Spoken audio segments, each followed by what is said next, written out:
Boa noite a todos. Esta audiência pública é destinada a ouvir a opinião dos presentes sobre a matéria constante da pauta convite a saber. Audiência pública número 31, em 17 de julho de 2019. Item único, projeto de lei complementar número 1048, de autoria do prefeito municipal, que altera o Código de Obras e Edificações para prever a aprovação e regularização de edificações e benfeitorias vinculadas à atividade de turismo rural. O item apresentado será objeto exclusivo dos debates. De acordo com a rotina das audiências públicas, o autor do projeto é o primeiro a fazer uso da palavra, hoje representado pelo gestor de agronegócio, abastecimento e turismo, Eduardo José da Silveira Alvarez. Durante a explanação, os cidadãos interessados em se manifestar devem inscrever-se junto aos funcionários Érica e Samuel, que estão ali em cima, a quem peço que se identifiquem.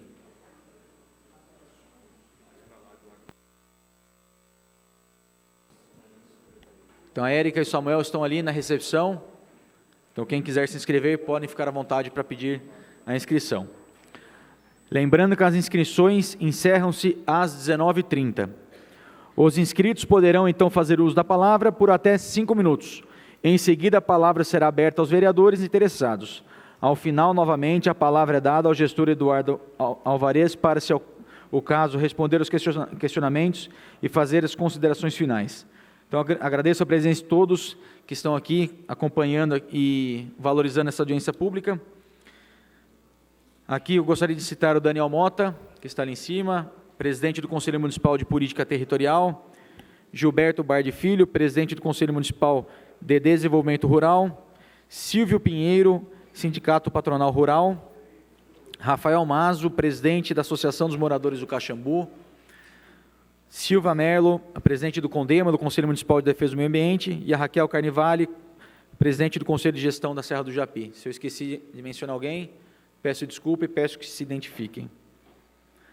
Então, já compondo a mesa, gostaria de convidar o nosso gestor, Sinésio Carabello Filho, gestor de Planejamento Urbano e Meio Ambiente, registrar a presença e convidar também, já compondo a mesa, Marcela Moro, diretora de Turismo da Prefeitura Municipal de Jundiaí, e, por fim, nosso gestor, Eduardo José da Silveira Alvarez, gestor de Agronegócio, Abastecimento e Turismo. Passamos agora a palavra ao gestor de Agronegócio, Abastecimento e Turismo, Eduardo Alvarez, para as devidas explanações. E já gostaria aqui de registrar a presença do vereador Cristiano Lopes, que é presidente da Comissão de Turismo, Esporte, Lazer, Educação e Ciência e Tecnologia, aqui da casa.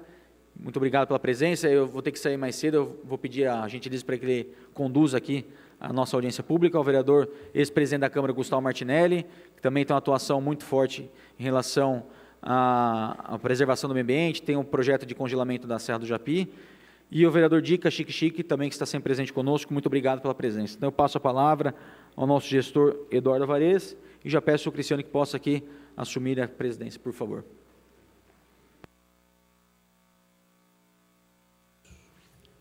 Cumprimentar o vereador Falaz, na pessoa de quem eu cumprimento todos os vereadores aqui presentes, Sinésio, companheiro na gestão do nosso prefeito Luiz Fernando Machado, a Marcela, minha diretora de turismo, que está aqui, que tem expertise na área de turismo para ajudar nas respostas, e plateia. O turismo rural hoje é uma realidade no município de Jundiaí, né? Muitos empreendimentos de turismo, eles iniciaram como uma atividade secundária e hoje, além de ser uma atividade principal da faculdade, das propriedades, ele garante que a produção agrícola nessas propriedades para abastecer tanto os empreendimentos, sejam ele adegas, restaurantes rurais ou afins, e de verdade com que o homem se fixe no campo, né? Não é por acaso que a diretoria de turismo aqui em Jundiaí ela está ligada à unidade de gestão de agronegócio. Nós temos 6 rotas turísticas consolidadas. Dessas 6 rotas, 5 são de turismo rural, que é um importante segmento do agronegócio aqui no Brasil. Ele agrega valor à produção na medida que você consegue vender diretamente o seu produto ao consumidor. Ela possui uma cadeia produtiva própria e ela é uma importante fonte de renda, de emprego e renda para a sustentação da área rural aqui no município tão importante para a qualidade de vida do município de Jundiaí, né? Nós podemos dizer que estamos vivendo um momento histórico aqui com a lei complementar. Ela vai ser um divisor de água, um pioneirismo de todas as cidades que compõem o Circuito das Frutas, porque ela vem justamente trabalhar no gargalo, como é que a gente incentiva uma atividade rural, sendo que a regularização desses empreendimentos, das propriedades, é o maior complicador, né? A gente vê aí muitas propriedades antigas, grandes, que a regularização ficaria muito cara de pequenos empreendimentos que dão sustentação à área rural. Muitos empreendimentos de turismo rural, a gente vê que as pessoas voltaram, inclusive, a plantar uva aqui no município, justamente por conta desses empreendimentos na área de turismo rural. Então, qualquer política pública para incentivo de turismo rural, ele passa primeiro pela questão da regularização. É importante lembrar que esta lei, ela tem que respeitar, elas são um recorte para legalizar os empreendimentos de turismo rural dentro das propriedades produtivas do município, mas elas têm que respeitar todas as restrições ambientais no âmbito municipal, estadual e federal.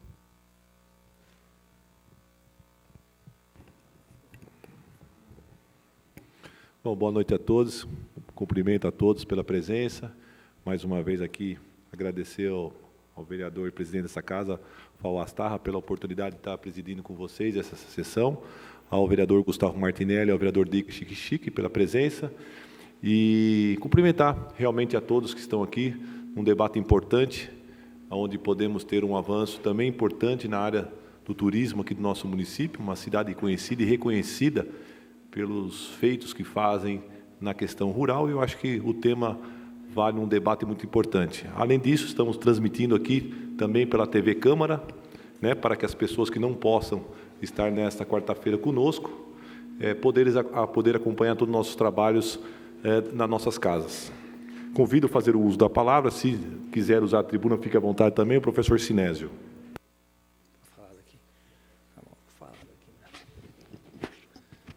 Boa noite a todos. Cumprimento a mesa, o meu colega da prefeitura, todos os presentes. O Eduardo já explicou rapidamente do que se trata a lei, mas eu acho que vale a pena fazer algumas considerações adicionais. Primeiro, que a questão da conservação da zona rural no município é um desafio que vem se apresentando para a sociedade já há muito tempo e é uma tarefa que cada vez se torna mais difícil e mais complexa. Existem muitas iniciativas do poder público e dos próprios proprietários de áreas rurais no sentido de tentar garantir a sustentabilidade dessa propriedade e dessas atividades no município.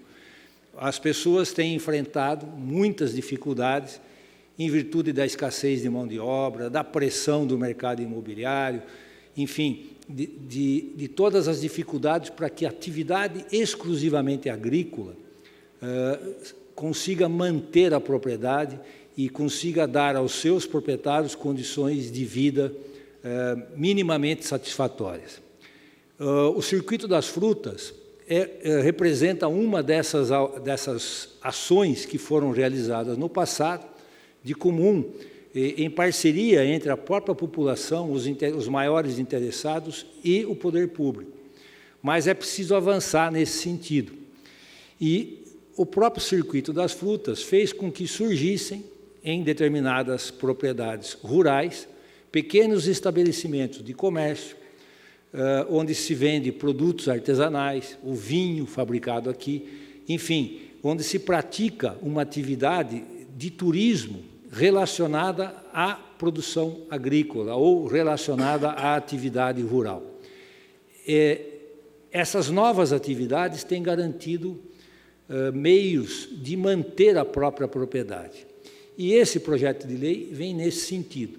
Em todo o município de Jundiaí e em todas as cidades, as propriedades rurais, ao longo do tempo, foram recebendo benfeitorias. A casa do proprietário, a casa do caseiro, o barracão onde se guarda o produto, onde se guarda a colheita, onde se guarda a embalagem, onde se abriga as ferramentas e os equipamentos que são utilizados na atividade rural. Todas essas benfeitorias foram acontecendo nessas propriedades ao longo do tempo, sem que houvesse um projeto, um licenciamento, porque isso não era obrigatório. A atividade rural era regulada exclusivamente pelo governo federal e o poder público municipal, no passado, não tinha o controle sobre a execução dessas benfeitorias. A legislação foi sendo aprimorada e hoje o poder público municipal tem. No entanto, aquilo que já existe e que continua funcionando como uma propriedade rural, as coisas continuam lá e não há nenhuma iniciativa, seja de uma parte ou de outra, para que essas coisas sejam regularizadas. Mas quando alguém monta lá um pequeno comércio, um pequeno estabelecimento para vender um produto artesanal, ele precisa se regularizar enquanto uma atividade econômica, ele precisa ter um alvará. Para ter um alvará, ele precisa ter um habite. Para ele ter um habite, ele precisa ter uma planta aprovada. E para ele ter uma planta aprovada, existe uma série de outros requisitos. Um dos requisitos estão na nossa lei, que é o Código de Obras. O que o Código de Obras diz? Ao aprovar uma planta, ao aprovar um projeto, o sujeito, o interessado, deve apresentar os documentos relativos ao seu terreno, à sua propriedade. Se a sua propriedade é enorme, ele tem que apresentar os documentos e todas as informações relativas a toda a sua propriedade.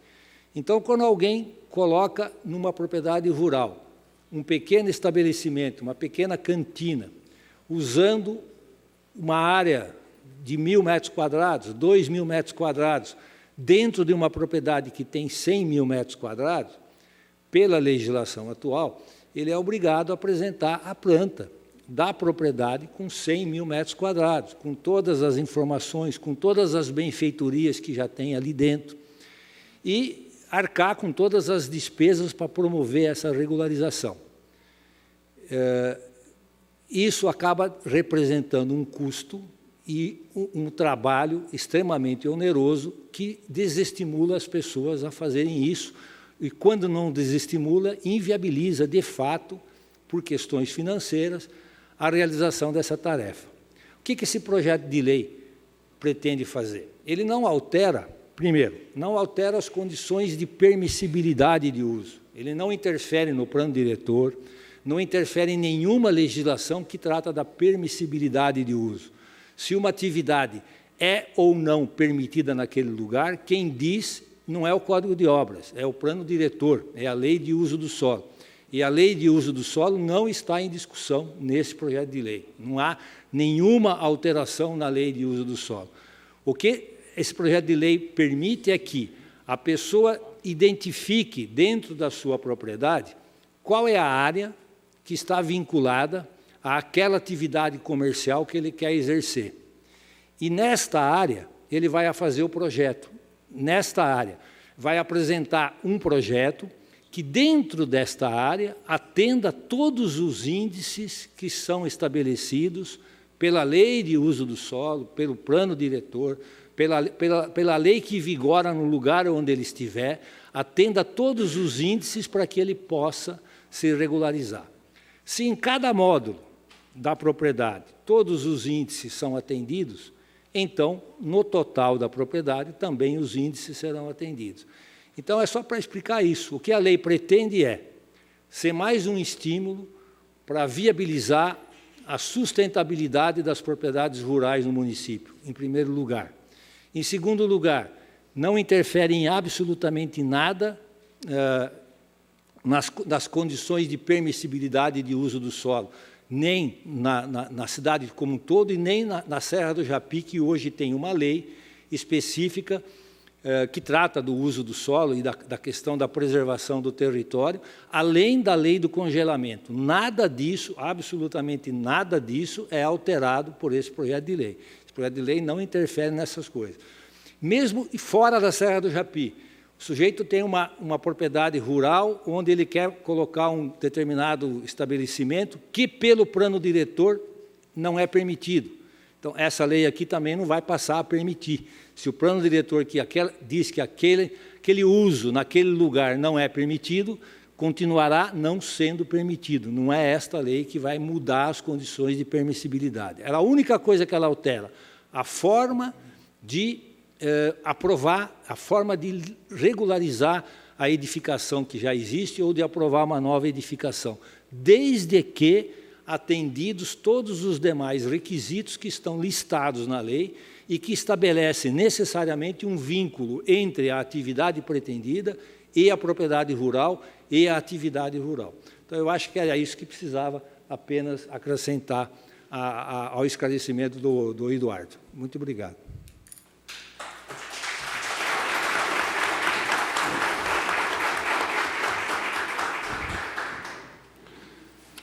Obrigado, professor Sinésio. É importante deixar bem claro que nós não estamos tratando o plano diretor nesse momento, né?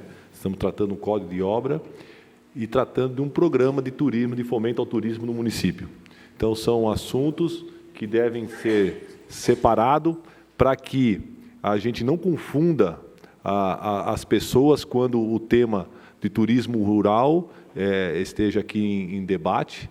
E isso é esclarecedor ouvindo as palavras aqui do Sinésio. E dando continuidade, então, aos nossos trabalhos, nós vamos agora abrir a palavra ao plenário para os inscritos. Nós estamos 7h26 agora, as inscrições se encerram automaticamente às 19h30. E todos os oradores aqui terão 5 minutos para fazer as suas considerações. A primeira inscrita aqui é Diná Tomazetto Zanata, empresária do turismo rural, restaurante Travitali. Por favor, para fazer o uso aqui da nossa tribuna, por 5 minutos.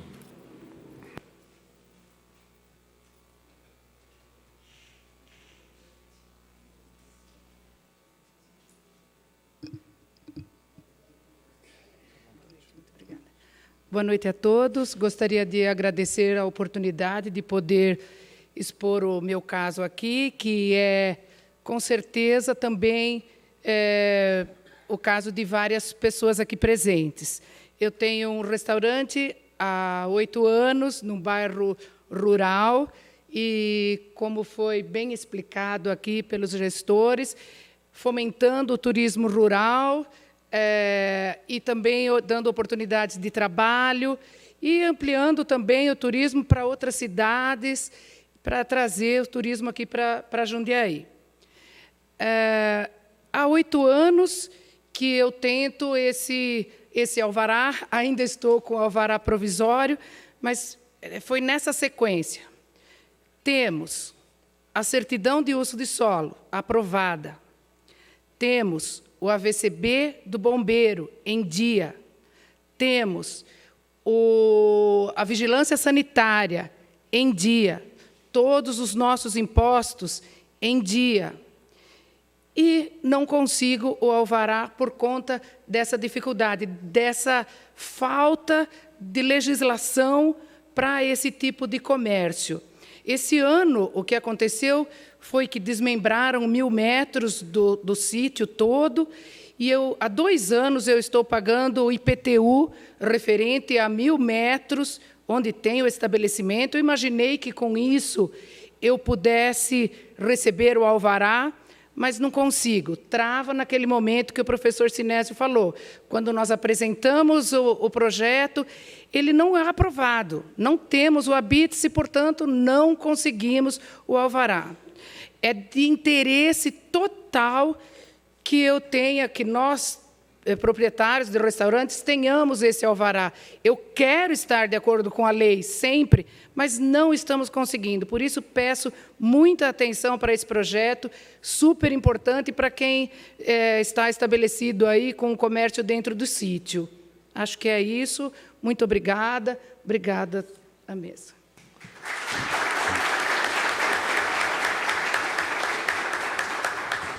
Obrigado, Diná. Convido a fazer o uso aqui da nossa tribuna Elvio Antônio de Souza, segundo orador inscrito.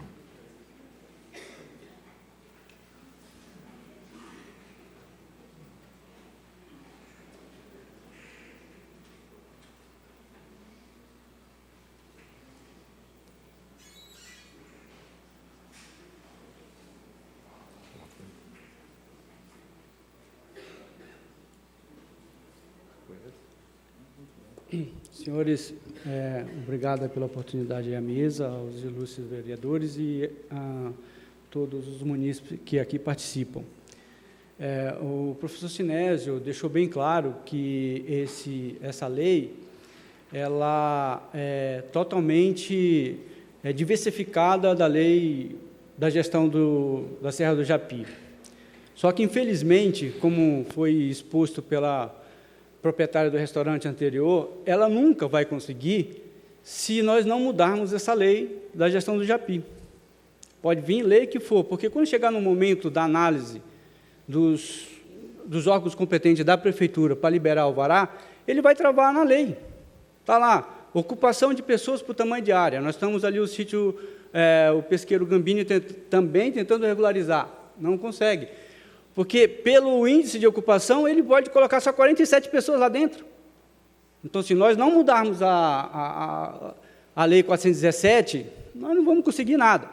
Você até pode conseguir regularizar a construção, mas exercer a atividade não vai conseguir. Estamos tentando regularizar o pesqueiro dele, uma atividade rural existente antes das promulgações das leis. Antes da existência da 417, ele já tinha atividade lá. É uma propriedade rural familiar, foi passada do pai dele para ele está passando para os filhos. Não consegue regularizar o pesqueiro, porque a 417 impede. Ele vai regularizar as construções? Vai. E a atividade dele? Se só regularizar as edificações, não é o suficiente. Tem que haver uma forma melhor de desenvolver essa lei para que beneficie a atividade, não só as edificações. Se não fizer isso, não vai conseguir.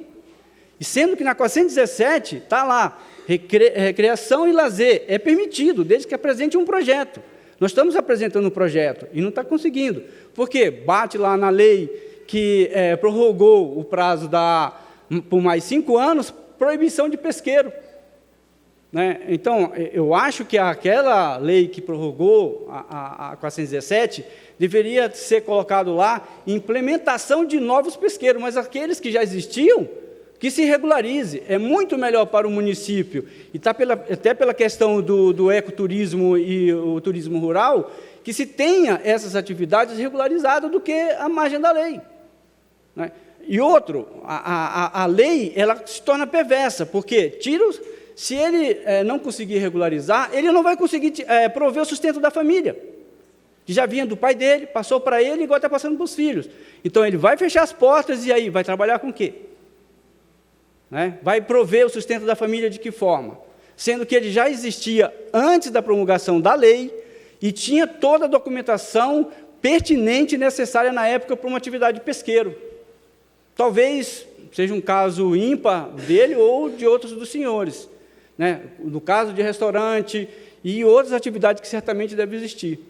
Talvez seria interessante, os legisladores, até mesmo o prefeito, fazer uma melhor análise de toda a região, porque a região Terra Nova, ali do Paiol Velho e tudo mais, existe uma ocupação urbana muito, muito grande.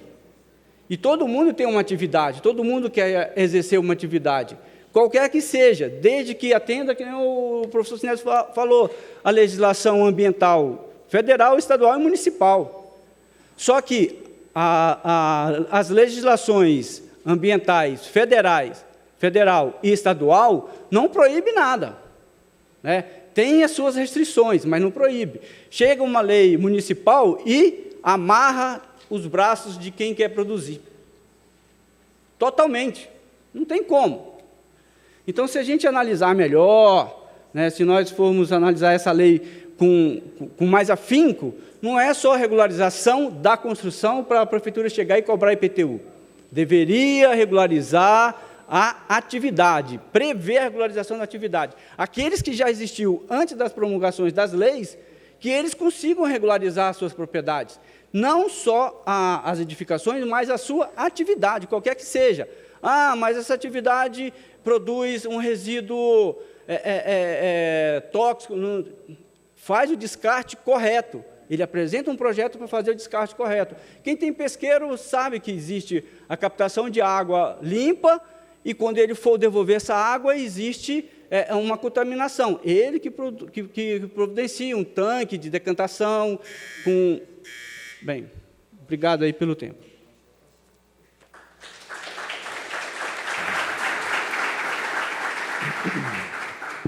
Obrigado, senhor Elvio. Apenas aqui para deixar esclarecido a todos que a discussão não é a PL hoje 10.048, né?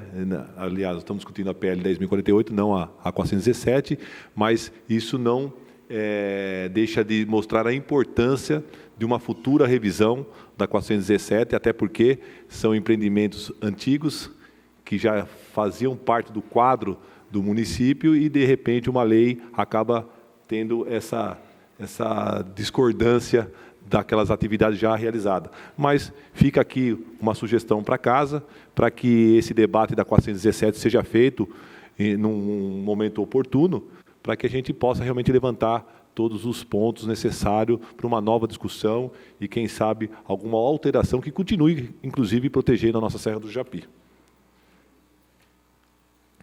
O terceiro orador inscrito aqui é o empresário, ex-gestor aqui da agricultura no nosso município, Marcos Brugnoli.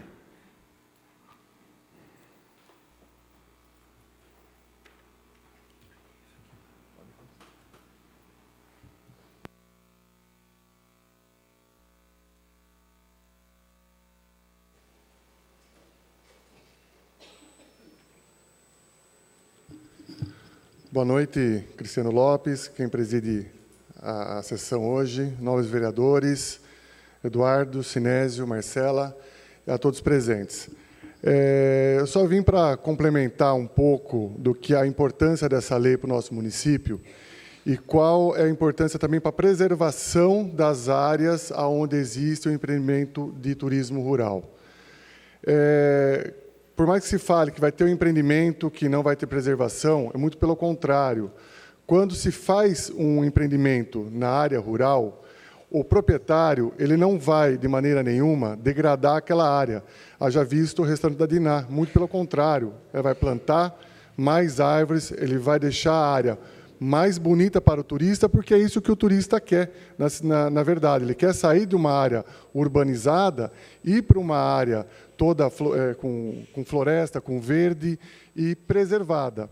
Então, esse projeto ele vem a regularizar quem já está, porque quem pretende fazer alguma coisa ou quem já tem, está irregular, isso vai auxiliar a regularizar os projetos novos, os antigos e outros projetos que virão.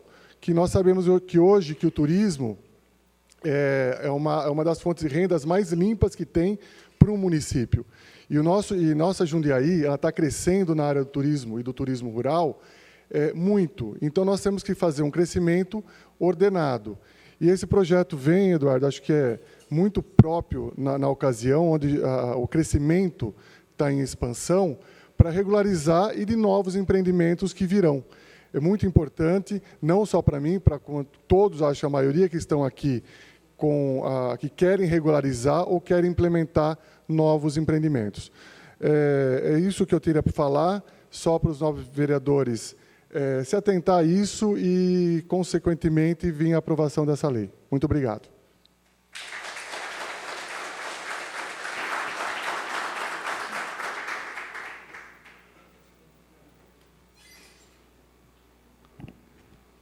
Convido a fazer o uso aqui da nossa tribuna o presidente do Conselho Municipal de Políticas Territoriais, o nosso amigo Daniel Mota.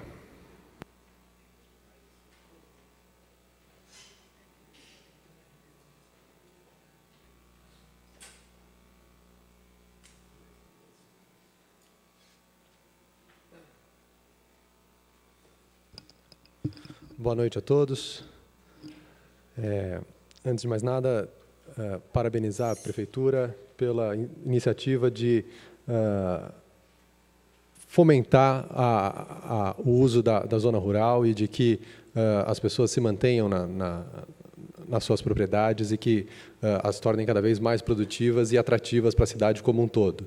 Esse é um desafio gigantesco e todo movimento nesse sentido é mais do que louvável, tem que ser incentivado, abraçado e compartilhado como um desejo de crescimento para a cidade como um todo. Olhando o PL muito por cima, né, não tivemos tempo de analisá-lo profundamente, chama atenção, no primeiro momento, as possibilidades que ele abre, que são realmente essenciais, né? Tanto de produção das pessoas que estão lá, né? De novos usos para as terras e para as propriedades, de arrecadação para o município, né? De geração de uma onda positiva, né? Para esses usos cada vez mais novos e agregadores da cidade. Por um outro lado, a gente tem que tomar sempre um cuidado como foi levantado aqui já, das decorrências indesejáveis, né, que esses movimentos podem levar a acontecer. Talvez seja de bom tom a gente se precaver o máximo possível desses usos indesejados que podem acontecer e desses impactos que podem acabar sendo gerados, que podem prejudicar, inclusive, aqueles que vão fazer bom uso dessas leis, né?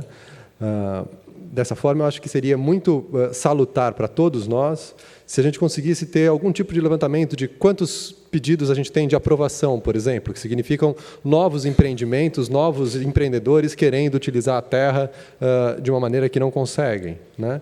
Quantos pedidos a gente tem de regularização, que daí são pessoas que já estão utilizando a sua terra de outra forma e que estão tentando se enquadrar nas leis, porque numa dessas a gente consegue perceber outros instrumentos possíveis de serem aplicados também, não só esse tipo de ação.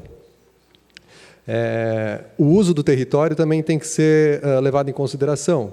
Me parece, olhando para vocês aqui, pelo que eu tenho ouvido, que ele é muito concentrado no Caxambu e na região do Caxambu e do Traviú, né? Será que a gente abranger todo o território é a melhor saída ou a gente tem que realmente focar mais nesses lugares, né, e dar outra destinação para os outros territórios, né? A gente tem basicamente de fundo aqui a discussão de qual é o uso que a gente quer dar para a cidade, qual é o potencial que a gente está enxergando nesses territórios, né? Será que toda a zona rural tem a mesma potencialidade, tem o mesmo uso? A gente quer deixar que toda a zona rural da cidade tenha o mesmo tipo de ocupação ou ela é diferenciada? Cada região tem a sua vocação e a sua necessidade, né? Acho que seria um complemento importante para o PL se a gente conseguisse, pelo menos, olhar para isso e rascunhar isso de uma forma mais clara, né? E isso se estende, obviamente, à Serra do Japi, né? Se, por um lado, a gente entende que a preservação do meio ambiente e das nossas reservas naturais e das condições hídricas é importante, né? Isso tem que se tornar compatível, ou não, com outros usos que a gente pode dar. Me parece que, no momento, a nossa sociedade entende que a preservação da serra é um bem maior do que qualquer outro, né? Então, talvez seja necessário fazer essa ressalva de que empreendimentos na serra têm que ser muito restritos e muito bem estudados e muito bem trabalhados. Me preocupa também um pouco, no sentido de chamar a atenção, né? Que a gente tem que ter formas de estudar o impacto que esses empreendimentos vão ter na zona rural. Porque se eu pensar no que já tem, ou no empreendimento que eu vou colocar, só o meu tudo bem, mas o meu, do vizinho, do outro, pode acabar gerando um impacto que é indesejável para todos nós. No conjunto, pode acabar gerando um impacto que é indesejável para todos nós e inviabilizando, inclusive, o turismo rural, que a gente está tão bem aqui defendendo e que deve ser estimulado, né? Então, acho que ter esses olhares, né, de precaução, realmente, são necessários para que a gente consiga aprimorar essas iniciativas e que, a partir desses pontos, a gente consiga não só ter essas leis, como outras leis, não sei se é o caso de ser só essa, né? A gente pode criar outras leis e outros instrumentos para realmente enfrentar a questão do uso da zona rural. Muito obrigado.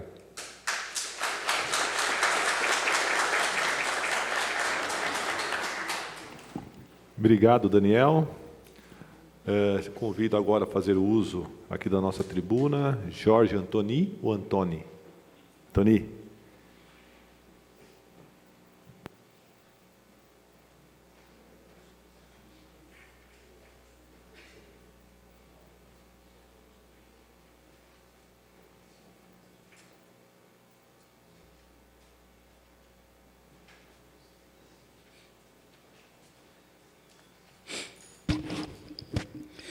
Boa noite a todos.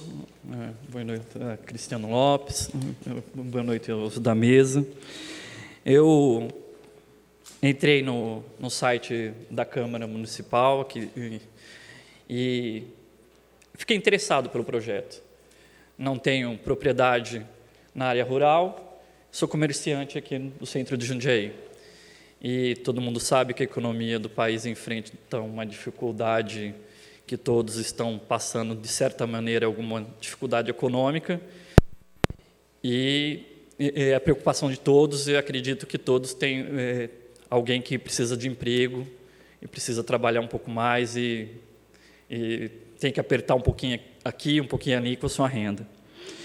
Olhando o projeto de lei complementar, 1048, surgiu algumas dúvidas comigo, e gostaria que esclarecesse um pouquinho. Quando eu li o primeiro a lei em si, eu vi que eram só 4 páginas, que tinha as 2 páginas falando bem resumidamente o que era o projeto de lei, e 2 páginas falando a justificativa do porquê esse projeto. Ficou em dúvida por que precisa regulamentar a atividade turística em Jundiaí. Isso foi uma dúvida que ficou comigo. E faltou, pelo menos no projeto em si, explicar um pouco mais sobre o fomento do turismo rural em Jundiaí, porque como as pessoas estão tendo certa dificuldade em continuar na sua produção agrícola, devido a que é difícil de conseguir se sustentar, algumas pessoas, alguns proprietários rurais, pequenos proprietários, acabam diversificando sua propriedade, não fazendo mais uso da agricultura, que enxerga que outras atividades podem ser mais lucrativas para ele e ele conseguir ter um lucro maior. A gente não pode deixar de lado que a Serra do Japi precisa ser bem tratada. Mas também não podemos deixar de lado as pessoas, os proprietários, os pequenos agricultores que necessitam de uma renda maior para os seus pequenos sustentos. E quando eu li o projeto de lei, ele me pareceu mais restritivo do que dar a possibilidade de outras pessoas poderem empreender também. Acredito que o nosso governo federal já vem sinalizando em desburocratizar. E o projeto que vem colocado pelo prefeito, aparentemente, me parece mais em burocratizar do que desburocratizar. A gente viu colegas aqui sentindo dificuldade em poder ter a regulamentação da sua propriedade. E ter esse projeto me aparenta ele ter uma dificuldade ainda maior de conseguir ter a regulamentação da sua propriedade. E eu fico preocupado, porque a gente precisa da economia pujante.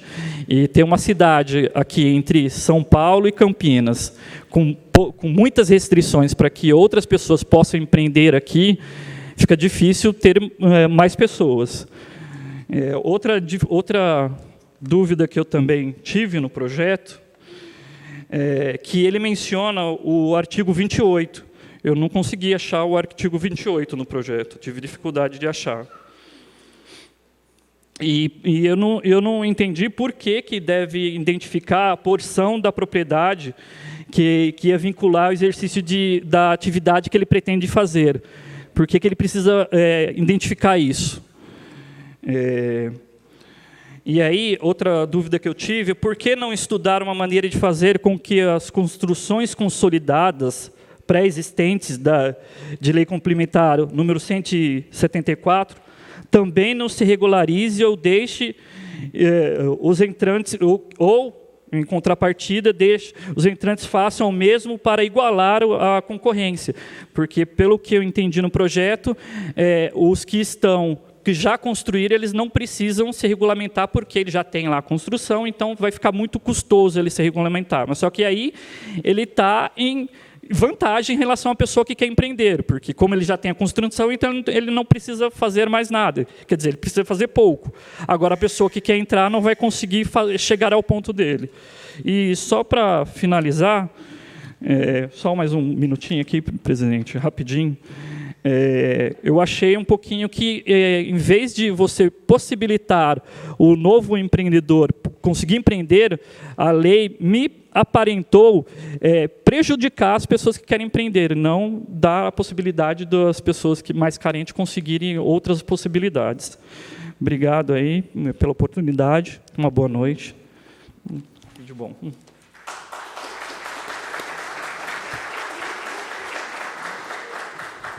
Obrigado, Jorge. Queria aqui cumprimentá-lo por não ser um produtor, por não ser um proprietário de área rural, ser da região central e estar presente aqui na nossa discussão, trazendo aqui as suas dúvidas. Isso eu falo que é pensar o nosso Jundiaí e não o meu Jundiaí. Não é olhar para o meu umbigo, é pensar por todos. Então, a gente parabeniza a sua fala. E também esclarecendo a todos que, a partir do encerramento das falas aqui do plenário, nós estaremos voltando aqui a fala para os gestores e para a diretora, para que a gente possa responder a cada um de vocês que estão aqui fazendo as perguntas e as colocações para eles. Convido agora a presidente do Conselho de Gestão da Serra do Japi, a doutora Vânia Plaza Nunes, para fazer o uso aqui.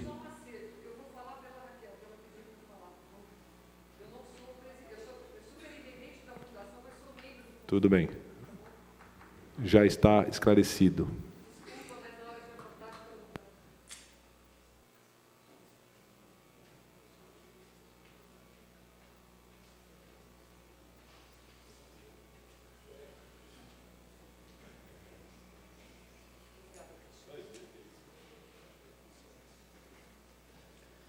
Boa noite. Só, então, no esclarecimento coletivo, eu sou superintendente da Fundação Integro, Conselho de Gestão do Japi, e a pedido da presidente da Raquel Carnevale, eu vou ler o documento que foi entregue hoje para a presidência da Câmara, para o Fauaz Tarra, a respeito dessa lei.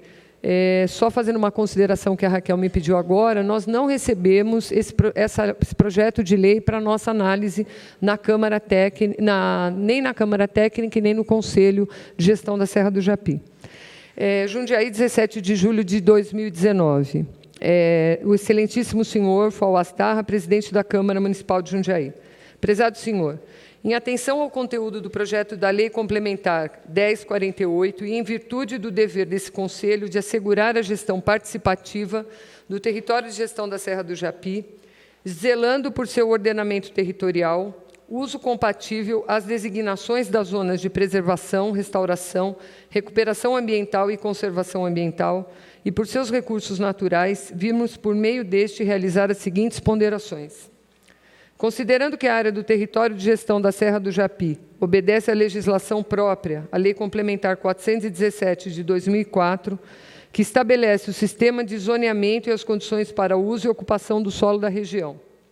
Considerando a Lei Complementar 518 de 2012, reformada pela Lei Complementar 576 de 2017, conhecida como Lei do Congelamento da Serra do Japi, que amplia em 10 anos a proibição de procedimentos administrativos para fins imobiliários no território de gestão da Serra do Japi, Considerando que a proposta do projeto de lei complementar 1048 é conflitante com a legislação vigente, Lei Complementar 417, que assegura a preservação, conservação e restauração do território de gestão da Serra do Japi, considerando que o projeto de lei em questão está em desarmonia com a Resolução 11, de 8 de março de 83, de tombamento da Serra do Japi pelo CONDEFAT, quanto à proposta de ocupação e atividades pretendidas, considerando que o referido projeto se contrapõe aos objetivos específicos do território de gestão da Serra do Japi, conforme descreve o artigo 35,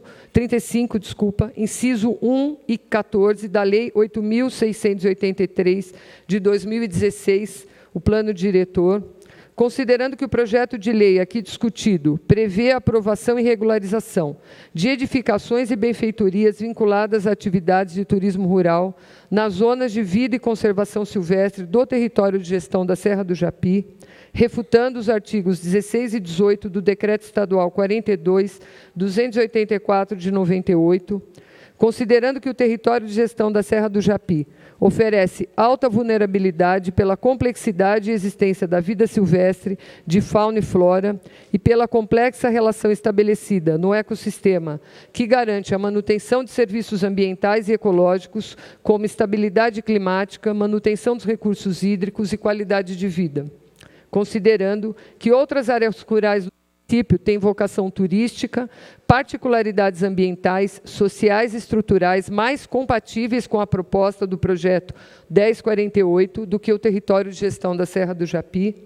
E, finalmente, considerando o valor da proposta do projeto em questão, que visa a manutenção das propriedades rurais, a possibilidade de novas frentes de atuação mais sustentáveis e compatíveis com atividades turísticas e que valorizam o nosso meio ambiente e a preservação do nosso patrimônio cultural, nós, do Conselho de Gestão da Serra do Japi, concluímos que o projeto de lei complementar 1048 pode ser de grande valia aplicado às áreas rurais do município, entretanto, sem compreender o território de gestão da Serra do Japi, por sua natureza estrutural, de ocupação e arcabouço legal envolvido. Pelo descrito acima, entendemos que a referida proposta, Lei Complementar 1048, é legítima em sua intenção, mas no que tange o território de gestão da Serra do Japi, que também é classificado como área rural, conflita com as legislações vigentes e não atende aos interesses voltados à preservação, conservação e recuperação do meio ambiente, que não se restringem ao município de Jundiaí. Valho-me do ensejo para renovar os meus protestos de elevada estima e consideração, Raquel Carnevale Silva Melino, presidente do Conselho de Gestão da Serra do Japi. Muito obrigada.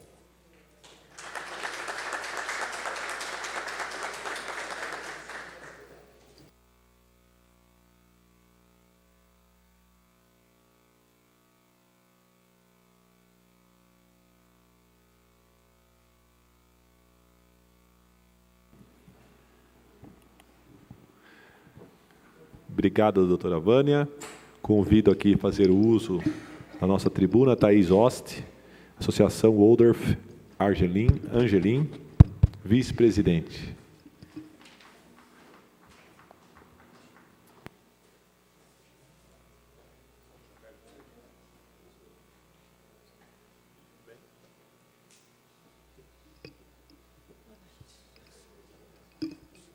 Boa noite a todos. Hoje eu represento uma associação sem fins lucrativos, chamada Associação Waldorf Angelim. Para quem conhece, é uma escola. Hoje atende crianças de jardim fundamental. A escola é administrada por pais voluntários. E a gente não tem terreno próprio para essa escola, ela já existe há 10 anos. E, dentro desse processo, uma família no Caxambu nos procurou, onde uma médica dentro dessa família faz a formação antroposófica, que atende essa filosofia, e nos doou uma área de 20 mil metros no Caxambu, onde eles já exercem atividades educacionais, com relação à permacultura, atividades com produção de CSA, para quem conhece, comunidade que sustenta o agricultor e atividades que incentivam a produção orgânica e atividades onde estimulam as pessoas a vocacionar a região para que elas possam, por processos educacionais, se organizar numa atividade coerente com o crescimento e desenvolvimento, com respeito ao meio ambiente, e processos que atendam esse caminho, que é a observação da permacultura. Mas, hoje, o novo plano diretor não possibilita a organização dessa escola nessa área, e hoje eu estou aqui para registrar o apoio a essa lei, e é o processo de que a educação caminha junto nessa construção, e acreditamos que existe uma vocação na cidade para esse atendimento rural, e, junto com isso, o processo de educação deve vir junto. Então, estou aqui representando e gostaria de fazer esse registro. Boa noite.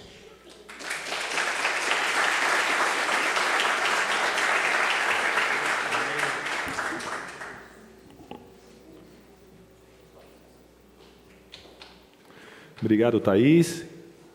Convido a fazer o uso da nossa tribuna. Acho que é nepotismo. Maurício Rapa, né? Maurício Rapa faz aqui o convite para que faça o uso aqui da tribuna,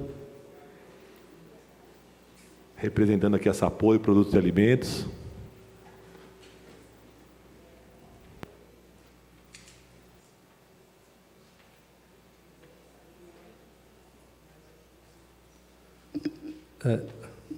Boa noite, Cristiano.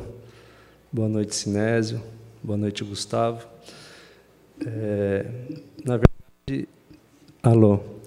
Na verdade, eu me inscrevi para também falar pela Associação Waldorf Angelim, mas a nossa presidente já falou tudo o que eu precisava, eu poderia até abrir mão da minha fala nesse quesito. Então, eu só gostaria de fazer um registro, que eu acho que é importante para a nossa cidade.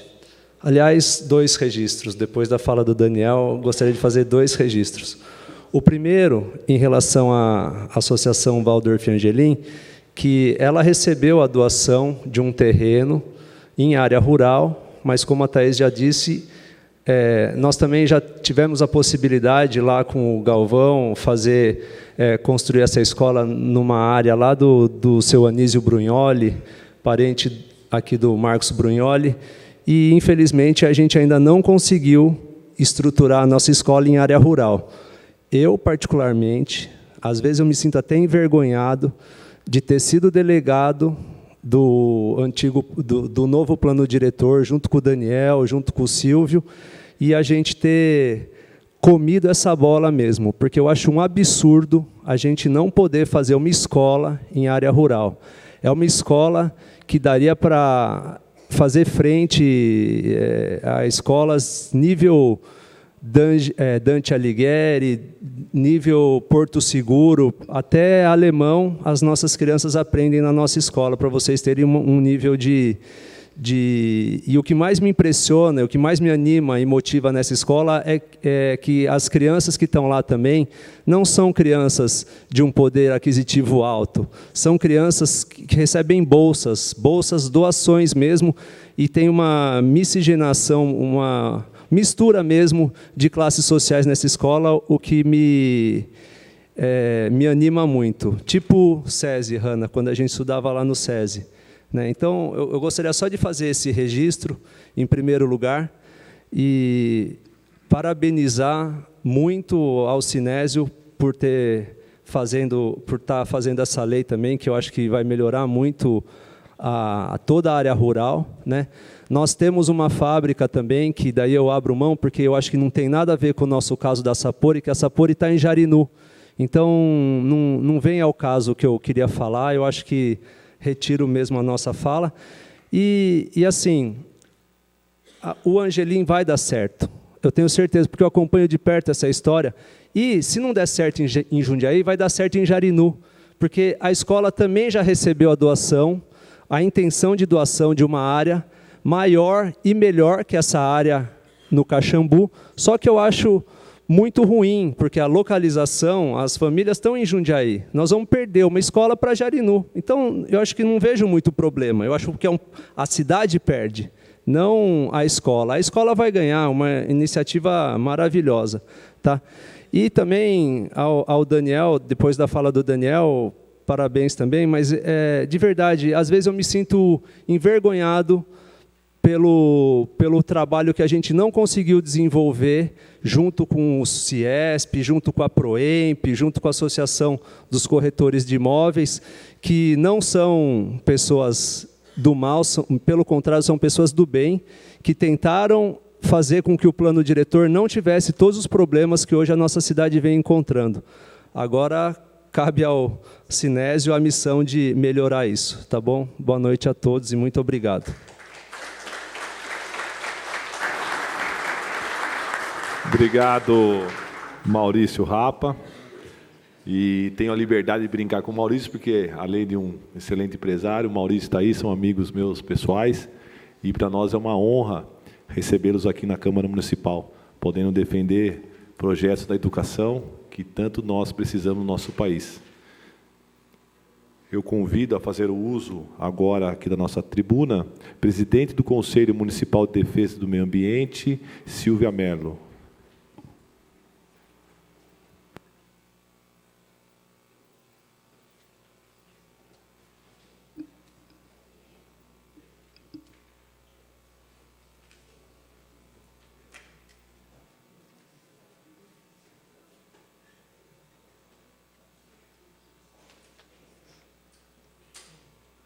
Boa noite à mesa aqui composta.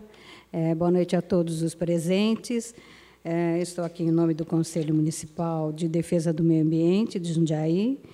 E eu acho que caberia um esclarecimento, talvez aqui, depois, por parte até da mesa que aqui conduz os trabalhos, que parece-me que o projeto ele não objetiva licenciar a atividade, né?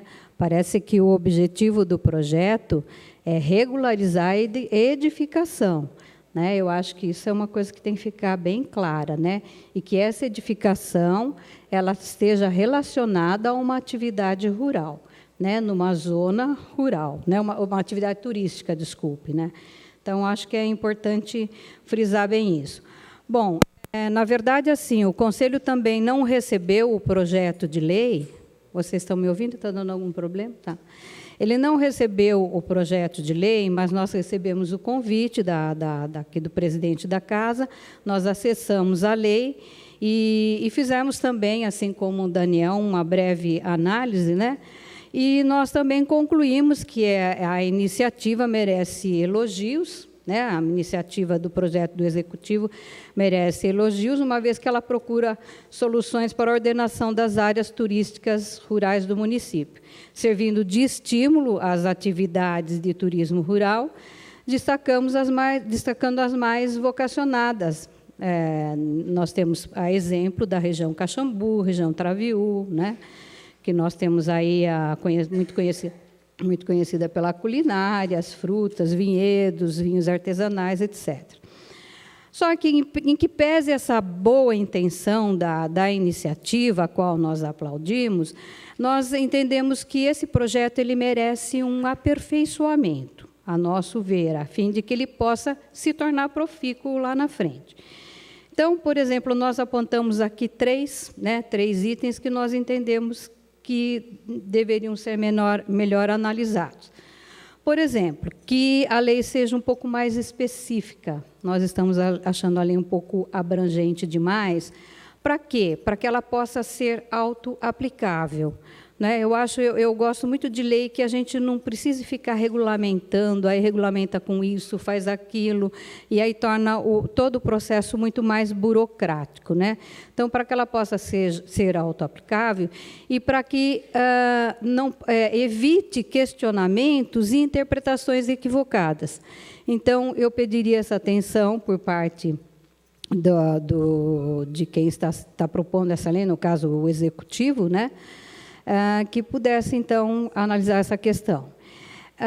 Foi apontado por uma das nossas conselheiras, que representa a Associação dos Engenheiros, que esse projeto, que o habite gerado nessa regularização seja explícito em relação ao uso do imóvel, né, vetando o uso distinto ao que foi efetivamente regularizado. Isso é uma grande preocupação, né? Por quê? Porque isso evitaria impedir que o proprietário utilizasse da lei para fins outros, né, que não são aqueles preconizados na lei. E como terceira sugestão, nós gostaríamos de solicitar que as áreas rurais inseridas no território de gestão da Serra, elas sejam, por hora, excluídas desse projeto de lei. Por que nós colocamos por hora? Nós não somos contrários, mas por hora, porque elas demandariam um melhor estudo pela especificidade da legislação que a protege, né? Uma vez que ela obedece à legislação A417, existe também a lei do congelamento, que já foi aqui falada, né? Então, a gente pediria que, neste momento, nós não somos contrários, não, nós achamos até que deveria haver um estudo bastante minucioso em relação a uma legislação que contemplasse o turismo rural na Serra do Japi. Mas entendemos que, nesse momento, com este projeto de lei, não seria possível, tá? Então, nós reiteramos que compreendemos a grande importância desse projeto para as regiões comprovadamente vocacionadas para o turismo rural, como a exemplo que nós já demos aqui, os bairros Caxambu, Traviú, onde nós acreditamos que esse projeto possa ter plena efetividade, podendo lá ser implantado até como um projeto, um piloto da região.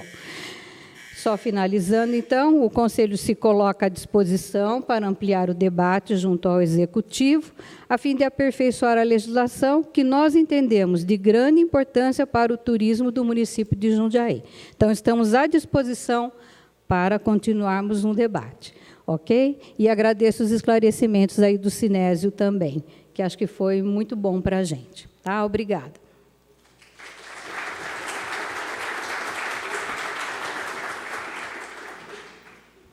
Muito obrigado, Silvia, pelas considerações, também pelas sugestões. Convido a fazer o uso aqui da nossa tribuna o Sérgio Mesquita.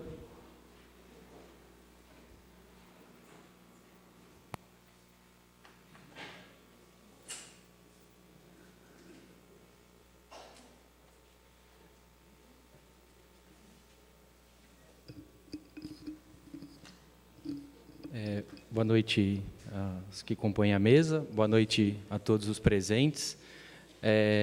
Presidente, eu posso interagir com o público? Tem isso? Tá, eu vou tomar a liberdade de tentar interagir um pouco com vocês, aí fiquem à vontade para quem quiser ou não levantar a mão. Quantos empresários rurais que trabalham com turismo rural e agricultores estão aqui presentes, por favor? Tá, o pessoal está bastante aqui.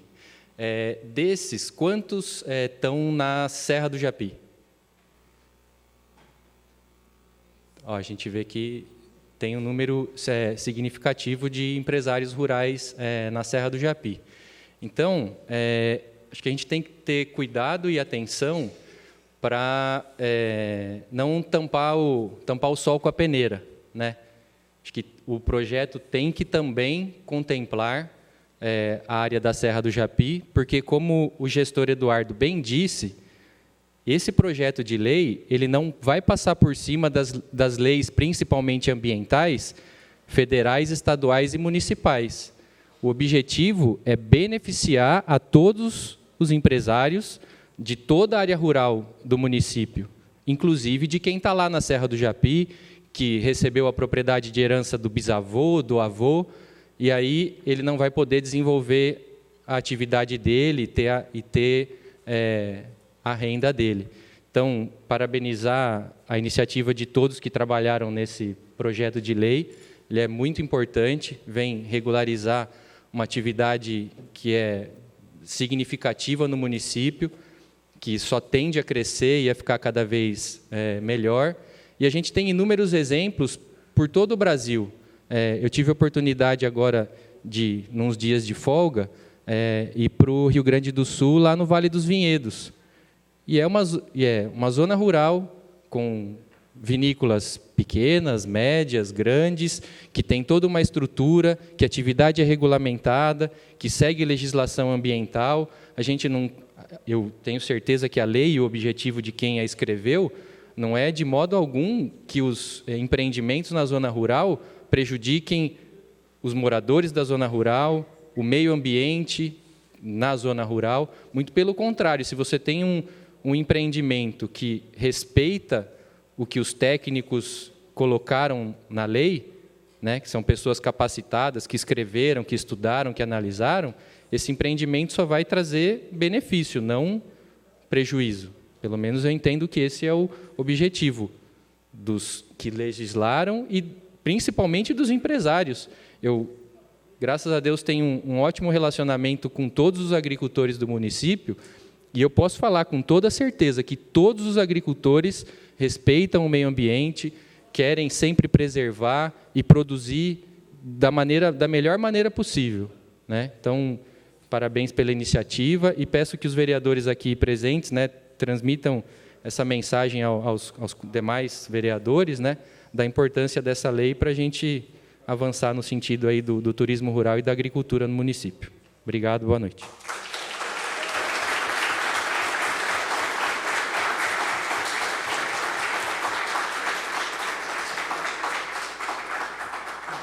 Obrigado, Sérgio. Queria aqui registrar a presença do Carmelo, que está aqui presente, também ao Luiz Paulo do Rancho, ao Paulo Brignoli, obrigado pela presença.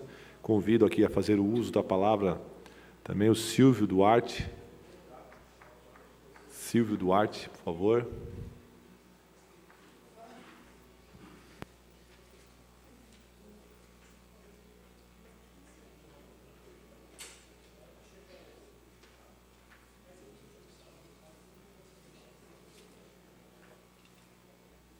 Boa noite a todos, boa noite à mesa.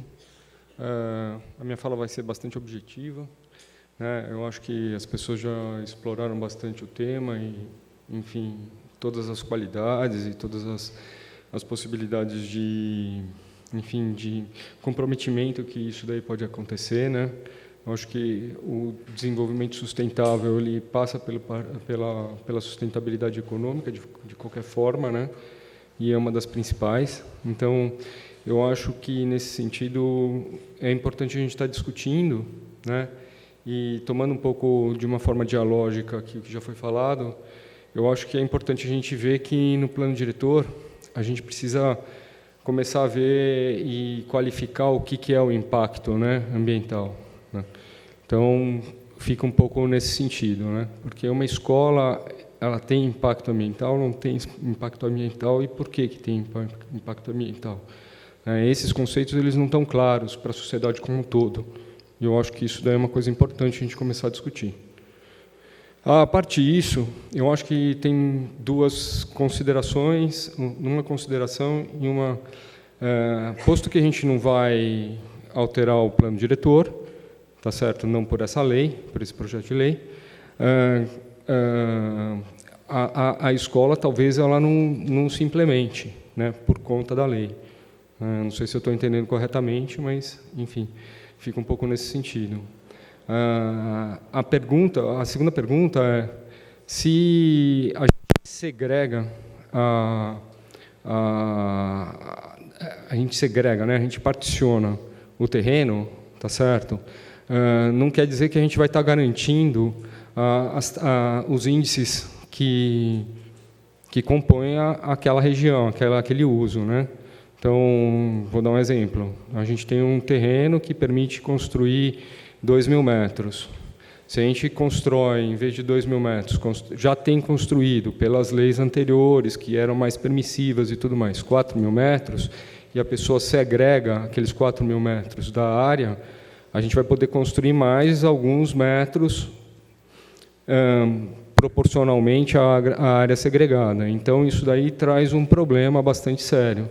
Então, eu acho que assim, a ponderação do custo de aprovação também é uma ponderação, eu acho que relativamente frágil, no sentido de que o custo do topógrafo, o custo das coisas são relativamente pequenos para o tamanho dos empreendimentos que estão sendo, pelo menos, aventados aqui no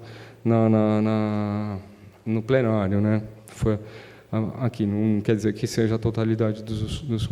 Então, como sugestão, fica que a gente coloque punições bastante severas, no sentido de que, se algum levantamento aerofotométrico constate que os índices estão sendo desrespeitados pela segregação dessas áreas, né, que isso daí acabe viabilizando a destruição, né, a demolição das áreas restantes, né?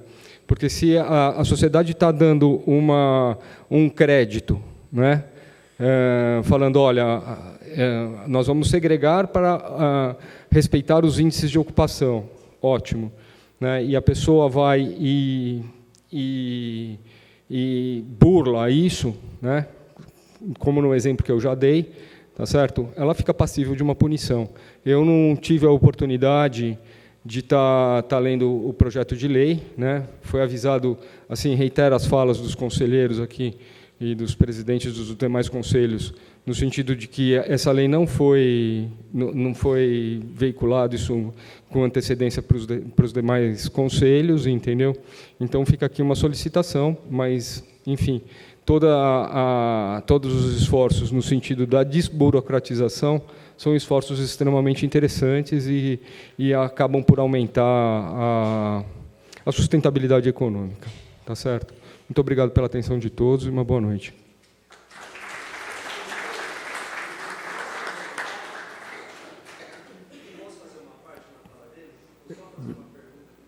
Viu, Maurício? Só deixa a gente concluir, faltam apenas aqui 3 inscritos.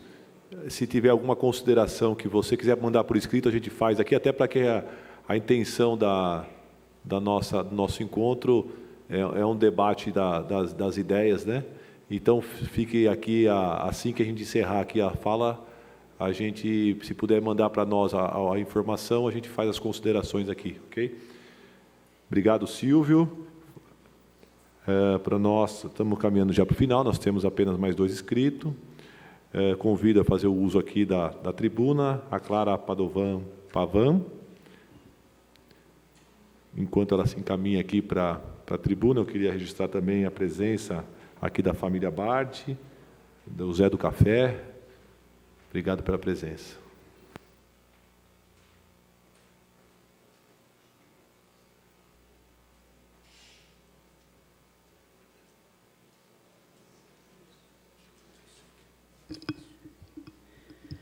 Bom, boa noite a todos.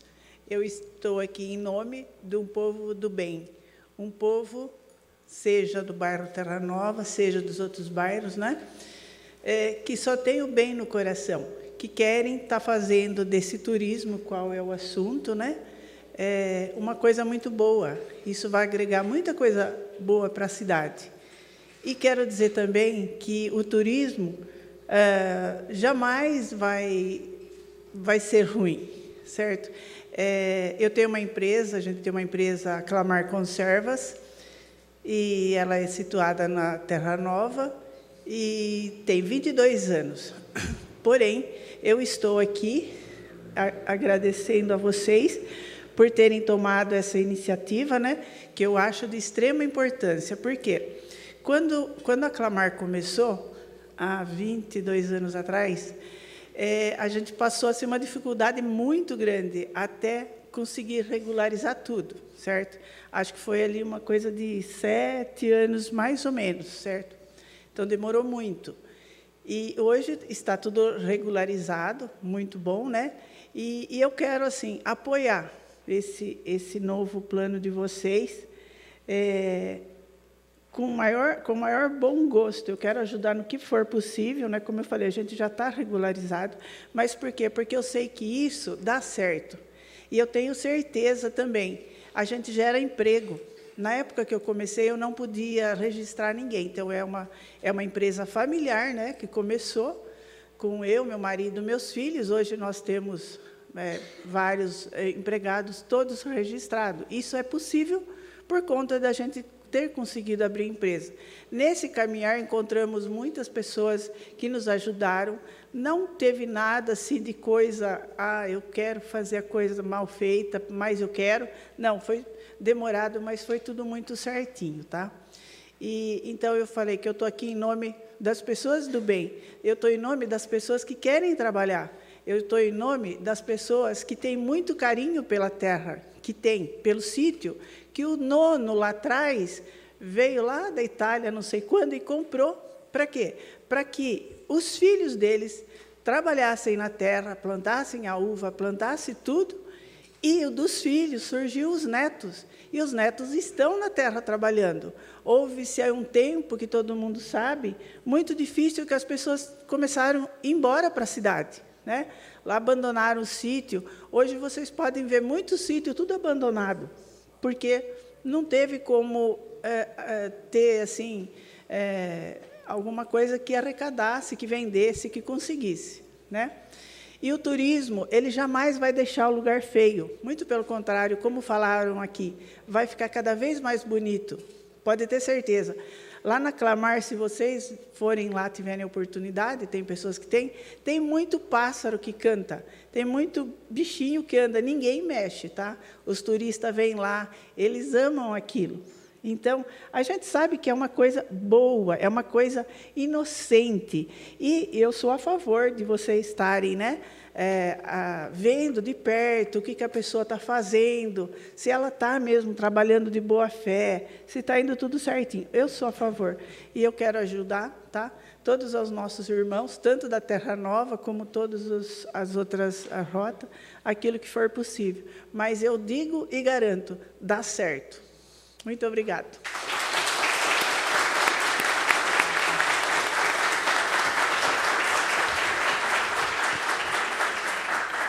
Muito obrigado, Clara. Como é gostoso ouvir, né?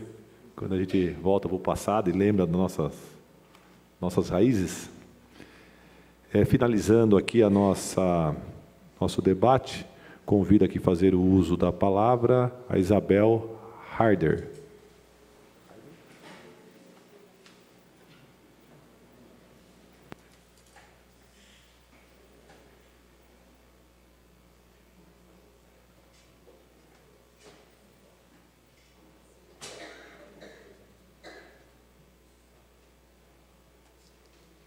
Boa noite. Eu só queria falar bem rapidinho uma coisa que eu trabalho na prefeitura, estou como diretora de agronegócio, e o que eu tenho acompanhado já faz algum tempo.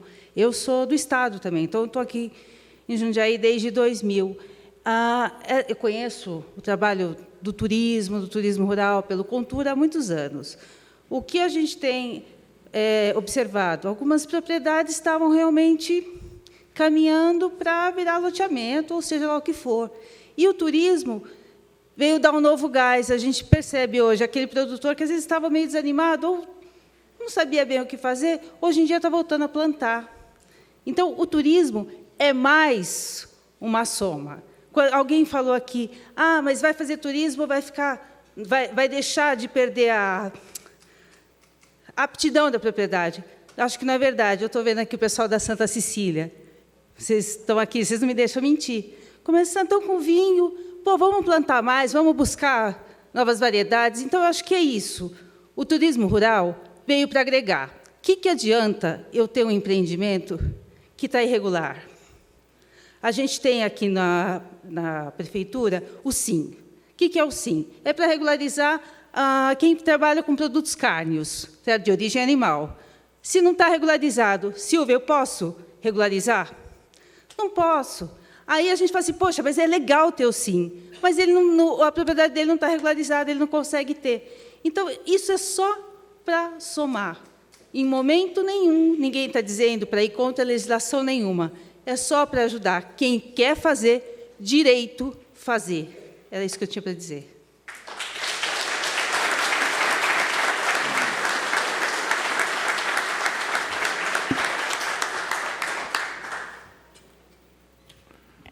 Muito obrigado. Agora eu faço aqui o convite para os vereadores fazer a sua colocação e, na sequência, eu volto aqui para a mesa responder alguns questionamentos que foram feitos, fazer as suas considerações finais, tá? Antes aqui eu queria registrar a presença do José Galvão Tico, dizer que a sua participação nessa relação entre o Executivo e o Legislativo tem contribuído muito para os bons andamentos dessa casa, então fica aqui o registro e os nossos agradecimentos.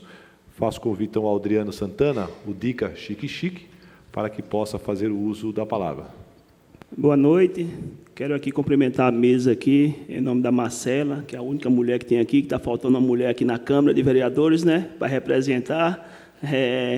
Eu quero aqui parabenizar o Sinésio aqui pela sua explanação, viu, Sinésio? Uma explanação para tirar algumas dúvidas das pessoas que estavam com dúvida. Queria dizer também que esse projeto vem de encontro com a necessidade do produtor. É uma coisa que já era para ter feito há muito tempo, mas é isso aí. Eu acho que nós estamos caminhando aí a passos longos e é isso aí. Eu queria falar aqui também ao Elvis, né, que é o Elvis, né, lá do pesqueiro Gambini, que ele falou da revisão desse... o Elvio, né? Elvio, né? Elvio. Lá do pesqueiro Gambini. Frequentei muito o pesqueiro lá, viu? Bailão bom, tal. Igual frequenta aí também o pesqueiro Gambini, o Rancho do Cowboy aí, do nosso amigo Luiz Paulo aí, para fazer a revisão desse 407 aqui, desse projeto do 417, que é o seguinte, fazer uma revisão, rever ele. E eu queria falar a ele o seguinte, essa casa aqui é de vocês, pessoal. Vocês podem criar uma comissão aí de vocês, produtor, de vocês aí que tem os seus os bailões aí. Se tiver, quem sabe o que é bom para vocês, é vocês que estão lá o dia a dia. Eu sempre falo para as pessoas, eu estou aqui como o meu presidente aqui, Cristiano, que é o presidente da comissão aqui, eu também faço parte, e eu estou aqui à disposição aqui, se vocês quiserem criar uma comissão para a gente rever, para a gente fazer uma construção, não é isso, meu presidente? E eu deixo aqui desde já, que eu estou aqui à disposição aqui, e muito obrigado pela oportunidade. Essas são minhas palavras. Obrigado, Adriano. E é importante registrar que tanto o Adriano, o Dica, como também o Gustavo Martinelli, eles fazem parte, junto comigo, da comissão que cuida do turismo, né? A nossa comissão é Educação, Esporte e Lazer, Turismo, Ciências e também Tecnologia. E os dois representantes aqui da comissão terão a missão de levar para os nobres vereadores que não estão presentes hoje tudo aquilo que foi discutido, para que em breve, depois dessa audiência e depois a lei chegando aqui na casa, que a gente possa fazer, então, a nossa votação de uma forma bastante serena, bastante transparente e clara, para que todos possam realmente ter atendido com aquilo que está sendo apresentado aqui nessa audiência na data de hoje. Com a palavra, o nosso sempre presidente, Gustavo Martinelli. Boa noite a todos presentes, a todos os munícipes presentes. Boa noite, vereador Cristiano Lopes, que preside essa audiência pública. O gestor Sinésio Carabello Filho, tenho a honra de ter tido como meu professor no curso de Gestão Ambiental. Eduardo Alvarez, a Marcela, o vereador Dica, sempre vereador Tico. Eu tenho alguns questionamentos, algumas perguntas. Ficou algumas dúvidas e também gerou alguma expectativa, principalmente dos moradores do território da Serra do Japi. Eu sei que a Lei 417 ela está acima desse projeto de Lei 1048. Quero saber se realmente tem esse conflito ou se abre aí precedentes. A revisão da Lei 417 é uma discussão, o projeto de Lei 1048 é uma discussão, né? Para deixar bem claro aqui para os moradores. Eu sou autor do projeto de Lei 576/2017, esse projeto de lei de congelamento é de minha autoria. Mas, como disse aqui um munícipe, nós não podemos tapar o sol com a peneira, né? Eu fiz aqui um levantamento das atividades no território da Serra do Japi. Nós temos lá o Pesqueiro Terra Nova, Pesqueiro Gambini, Pavã, né, o Botico do Porco, que tem o SIM, né? o Aras do Val, o Bucafé, o Recanto Santa Clara, a Clamar Conservas, que é artesanal, tem o Roberto, tem a Missão de Belém, na Santa Marta, nós temos a Fazenda Montanhas do Japi, o Spa Fazenda São Pedro, então tem várias atividades que esta Casa Legislativa tem que discutir no futuro. A Silvia deixou bem claro que, por hora, tem que ser excluído desta lei, mas nós temos que discutir, esses comércios não poderão ficar na informalidade. Isso tem que ser discutido. Eu parabenizo aqui a lei 1048, de autoria do prefeito, que vai fomentar e regularizar as atividades com características de turismo rural, e sou a favor do meio ambiente, sou formado na área de gestão ambiental, né? A Serra do Japi é um raro remanescente de Mata Atlântica do Estado de São Paulo, repito aqui a Lei 576/2017 é de minha autoria, mas nós temos que também regularizar os existentes comércios nessa região, que também traz um impacto no trânsito. Qual o impacto que traz? Serão regularizados ou não? Ficarão na informalidade ou não? Essa discussão tem que acontecer nessa cidade, nesta casa, e, claro, preservar a Serra do Japi. Muito obrigado.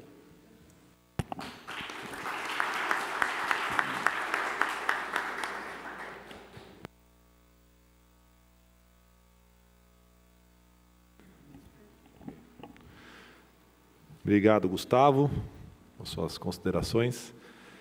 Agora nós vamos fazer aqui algumas colocações da mesa e depois encaminharemos para o encerramento. Passo primeiro para fazer o uso da palavra o professor Eduardo Alvarez. Na sequência, passaremos para a Marcela e o professor Sinésio encerra, então, com a parte mais técnica aqui que foi colocada pelos senhores e senhoras.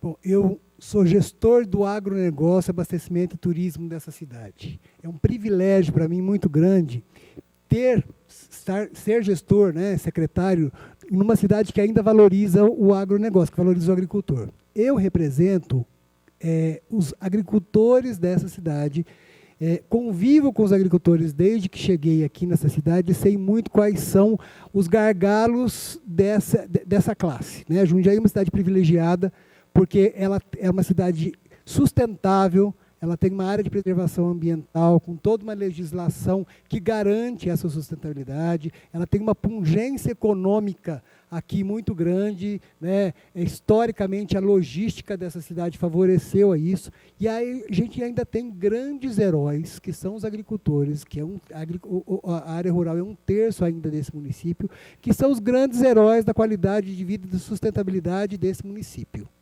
E eles pagam um preço muito grande disso. A gente vê nos agricultores a necessidade que ele tem. Nós temos uma agricultura que a reforma agrária aqui já existiu por si só, né?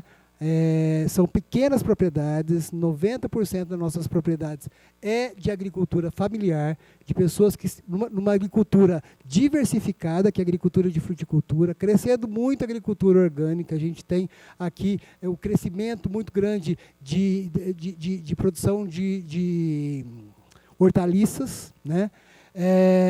Visto que, na greve que a gente teve, séria aqui dos caminhoneiros, nós não sofremos com desabastecimento alimentar por conta da nossa área agrícola, da sustentabilidade que esse município tem.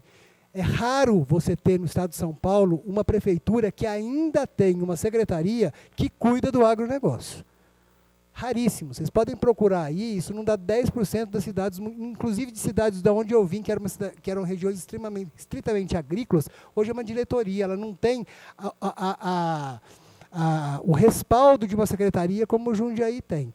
E o nosso agricultor, ele precisa agregar valor à sua produção. E o turismo rural é fundamental para a agregação de valor.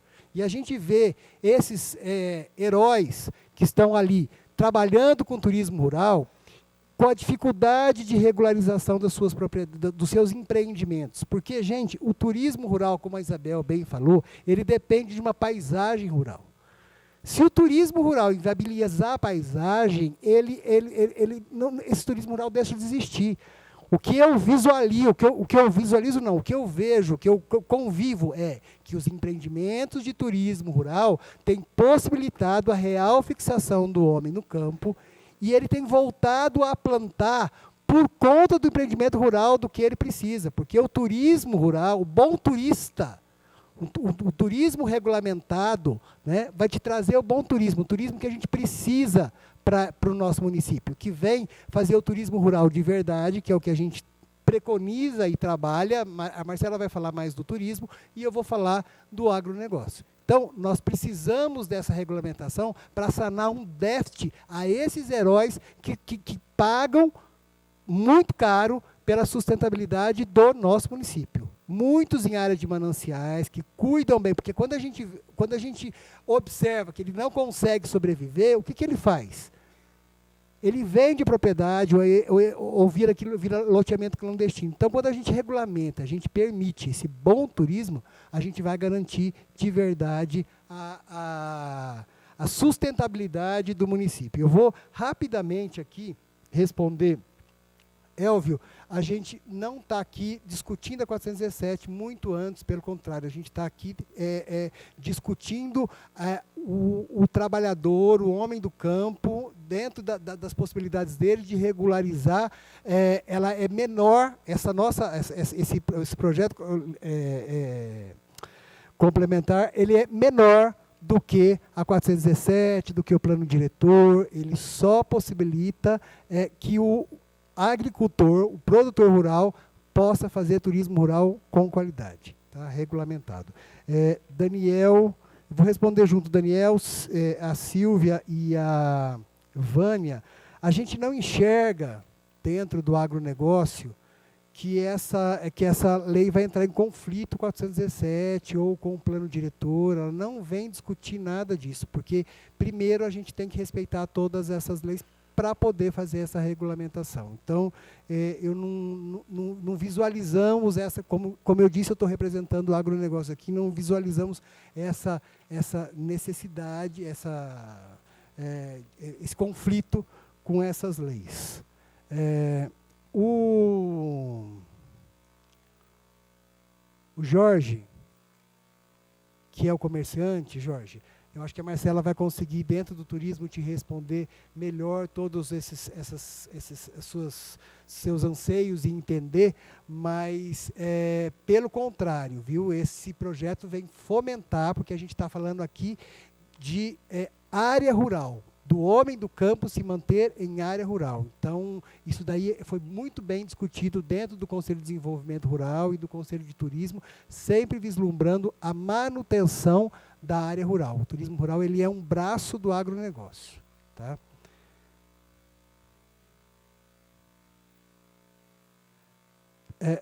O pessoal da escola, né, da associação, é a mesma questão do Elvio, né? A gente está aqui representando, essa lei vem sanar um problema do agronegócio, do agricultor. Eu não estou desvalorizando, sob hipótese alguma necessidade. Eu venho da área de educação, eu entendo a importância que tem a educação, mas eu acho que esse caso ele é discutido não aqui nesse projeto de lei complementar, tá certo? Ele não cabe essa discussão aqui, ele é um projeto maior de plano diretor, de outras discussões, que não é o caso que a gente veio colocar aqui,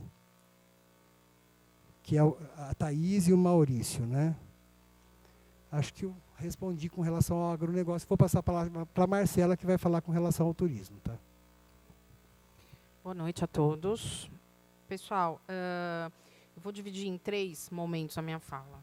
Primeiro, eu queria esclarecer que, com relação à questão dos conselhos, Daniel, Silvia, a Vânia, a orientação que a gente teve do jurídico foi que esse projeto de lei passasse pelo CONTUR, pelo Conselho Municipal de Turismo, e pelo CMDR, que é o Conselho Municipal de Desenvolvimento Rural.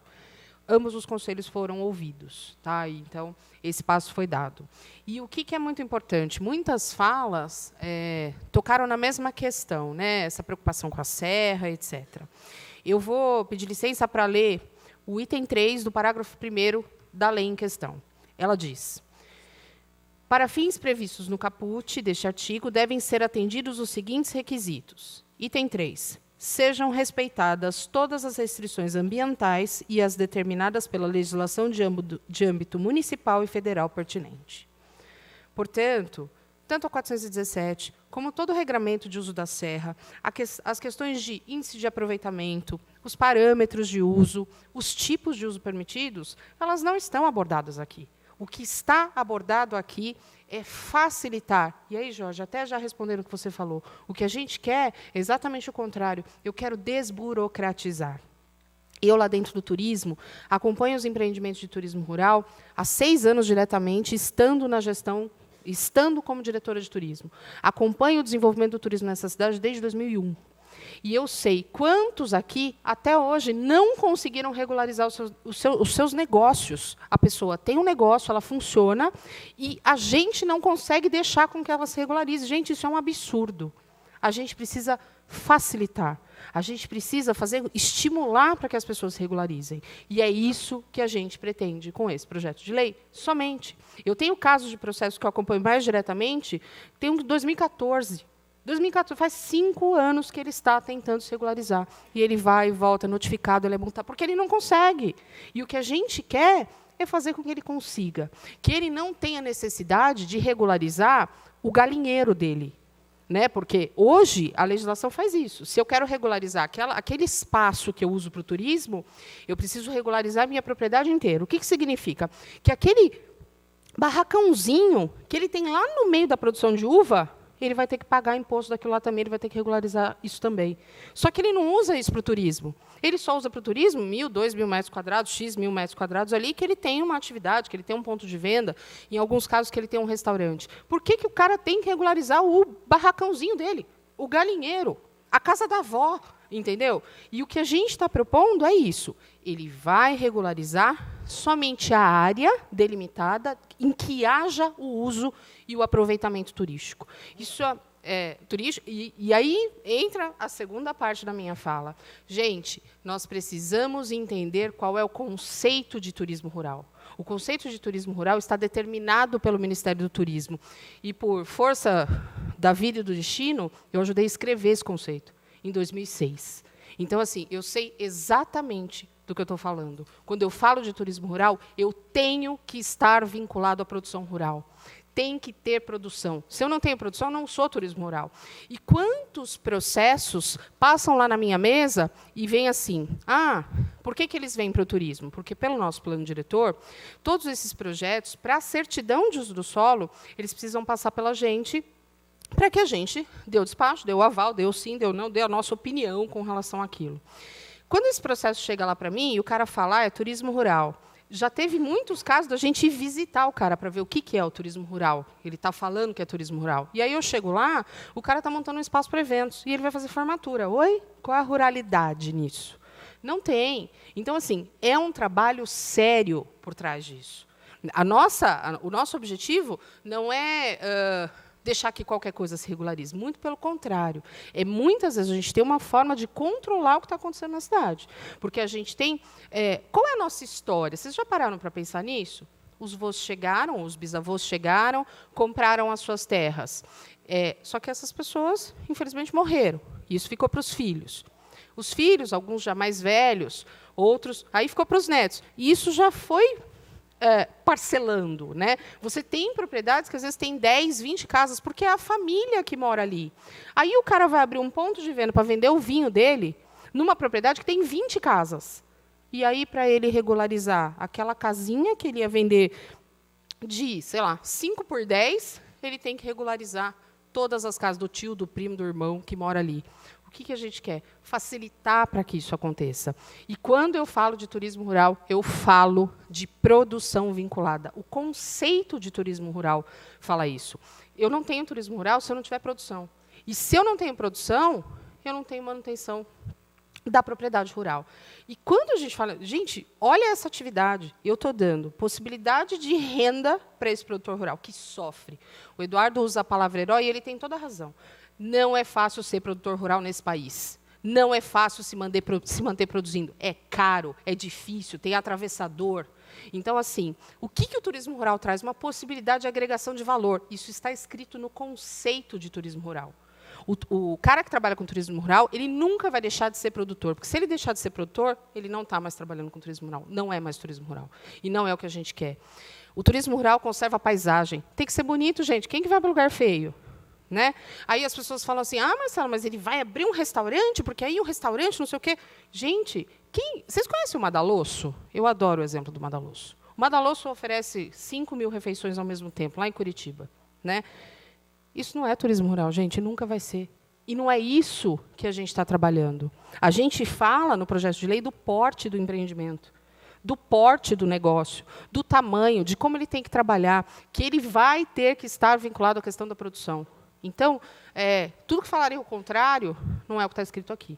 A gente pode, sim, acho que olhar com mais carinho, colocar melhorias, como a Silvia mencionou, vamos tentar deixar um pouco mais claro, para não ter... É que a regulamentação, na minha ótica, é um processo quase que, enfim, natural e que precisa acontecer. Mas, de qualquer forma, o nosso foco é fazer a regularização para que essa atividade se consolide na nossa cidade e para que ela continue representando o que ela representa hoje. 75% do fluxo turístico de Jundiaí hoje está vinculado ao turismo rural. 75%. De 750 mil pessoas que vêm para o nosso município todos os anos, vêm por conta do nosso turismo rural. Se nós não facilitarmos a vida desse empresário, se nós não estimularmos que ele continue efetivamente abrindo as suas portas para receber esse turista, gerando emprego, gerando renda, fazendo com que a família continue trabalhando na produção. Quantos filhos tinham ido embora e voltaram para dentro do sítio para trabalhar com turismo rural? A gente vai matar na raiz. E não é esse o objetivo. O que a gente quer é que o turismo cresça e se desenvolva. O que a gente quer é evitar parcelamento de terra. O que a gente quer é manter a nossa área rural, manter a qualidade que a gente tem na cidade, selo verde, azul, etc., etc. E isso a gente só vai conseguir se a gente facilitar as coisas para as pessoas, não se a gente colocar empecilho. Ok? Muito obrigada.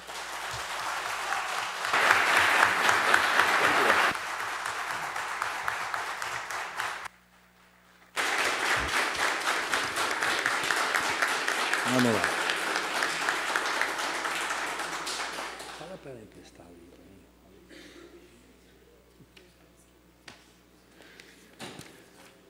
Bem, gente, eu acho que tem muito pouco a ser dito, né? Apenas eu vou registrar assim o elevado nível do debate que está acontecendo aqui. Eu acho que merece ser registrado. Mostra que a nossa cidade está madura para discutir questões complexas e a gente consegue ter uma audiência com um nível bastante elevado. Eu acho isso muito positivo para esta lei e para tudo que tem que ser discutido na cidade. Eu vou fazer algumas considerações complementares em virtude de tudo que foi falado aqui, e uma das coisas que me chamou a atenção foi a fala do comerciante aqui que disse lá que entrou no site da prefeitura e viu lá 2 folhinhas que eram da lei e 2 folhinhas da justificativa, né? E é verdade. A impressão que dá quando uma lei chega à Câmara Municipal, uma lei como essa, que tem 2 páginas e tem uma justificativa de 2 páginas, é que parece que foi um trabalho assim feito rapidamente e que não foi suficientemente estudado. Mas, na verdade, essas 2 páginas do texto da lei e da justificativa é um produto muito lapidado. A gente sentiu essa necessidade quando nós fizemos a primeira audiência pública, a primeira reunião pública lá no bairro do Caxambu, no início de 2017, né? No início de 2018. Desde então, nós começamos a fazer minutas que passaram a ser discutidas com o jurídico, que foram enriquecidas com a unidade de gestão do agronegócio. A Marcela veio com todos os conceitos de turismo rural, e isso foi um vai e vem com o jurídico até encontrar uma forma de viabilizar este projeto de lei, que no início não era uma alteração do Código de Obras, era uma proposta extremamente mais simples. Então, existe, sim, quase que 2 anos de trabalho e de discussão interna entre a unidade de planejamento, a do agronegócio, e com o jurídico da prefeitura e também com os conselhos que foram recomendados a serem ouvidos para que esse produto chegasse na forma que ele chegou aqui à Câmara Municipal. Ele não passou pelo CONDEMA ou pelo Conselho Municipal de Política Territorial, porque, de fato, ele não trata disso. A Marcela fez uma consideração, eu vou fazer aqui uma leitura do que diz a lei, né? O artigo 1º, o anexo da Lei Complementar 174, que é o Código de Obras, passa a viger com a seguinte redação: aprovação de projetos ou regularização de edificações para o licenciamento de atividades de apoio ao uso turístico, compreendido no Programa de Fomento ao Turismo Rural em propriedades rurais, na forma da legislação de regência, localizado na zona rural do município, poderá ser realizado de forma parcial, independentemente de outras benfeitorias existentes na propriedade. Parágrafo 1º. Para os fins previstos no caput deste artigo, devem ser atendidos os seguintes requisitos. Primeiro requisito, a atividade seja permitida no local. Ora, não é essa lei que vai dizer se a atividade é permitida no local. É o plano diretor, é a Lei 417, é o tombamento, é o decreto da APA, é toda a legislação incidente sobre o uso do solo, que não está absolutamente sendo tocada por essa lei. Então, eu acho que isso precisa ficar muito claro. A outra coisa que a Silvia disse aqui também é uma coisa importante.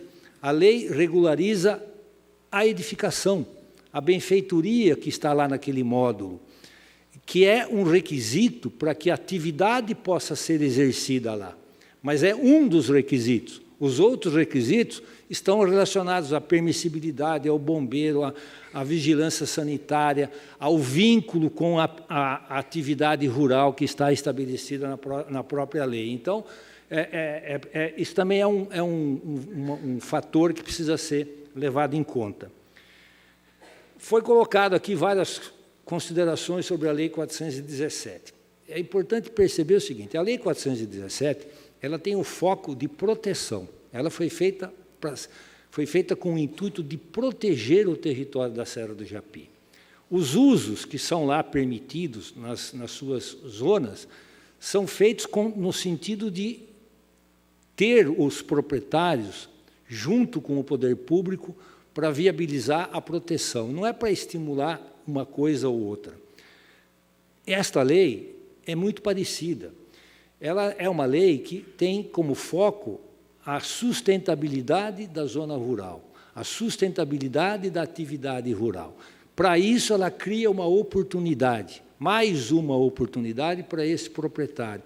Mas o foco principal não é estimular o turismo nos limites determinados pelo mercado. Não é isso. É permitir uma atividade turística no limite determinado pela potencialidade ambiental da propriedade. Muito claramente. Isso está muito claro para todo mundo que trabalhou e escreveu os requisitos que estão colocados aqui na lei.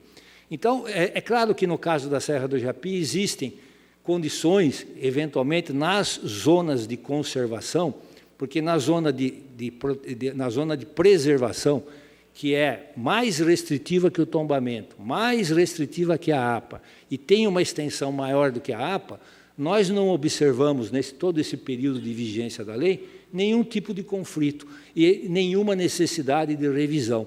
Talvez, lá na Terra Nova, na zona de conservação, exista a necessidade de fazer uma revisão cuidadosa. Mas é importante dizer mais uma vez, não tem nada a ver com esse projeto de lei. Um outro dado que foi colocado aqui, e que sempre se fala, quais são os dados, né?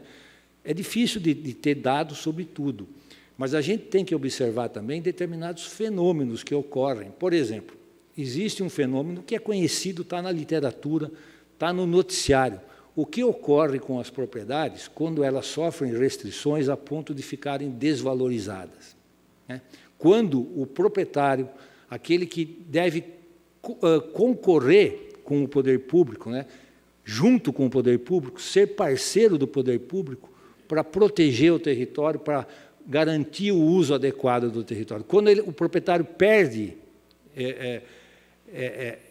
esse desejo, porque a propriedade foi desvalorizada, o que a gente vê é uma ocupação irregular e a destruição de todos os atributos, de todas as qualidades que a propriedade pode ter. Isso aconteceu em todo lugar, nas áreas de mananciais da região metropolitana.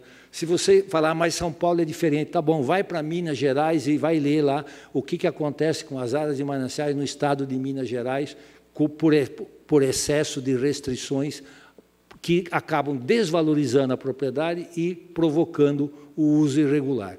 Então, isso também são dados, não são números, não são quantidades, mas são fenômenos sociais que a gente tem que observar e que têm ocorrido em todas as regiões e contra os quais nós temos que nos cuidar. Quer dizer, acho que toda legislação ela é boa quando proprietários e poder público estão juntos. É ilusão imaginar que o poder público sozinho, com poder de polícia, consegue tomar conta de 100% do território. É ilusão. Se não houver a parceria, não houver o comprometimento desses proprietários, não há como fazer isso.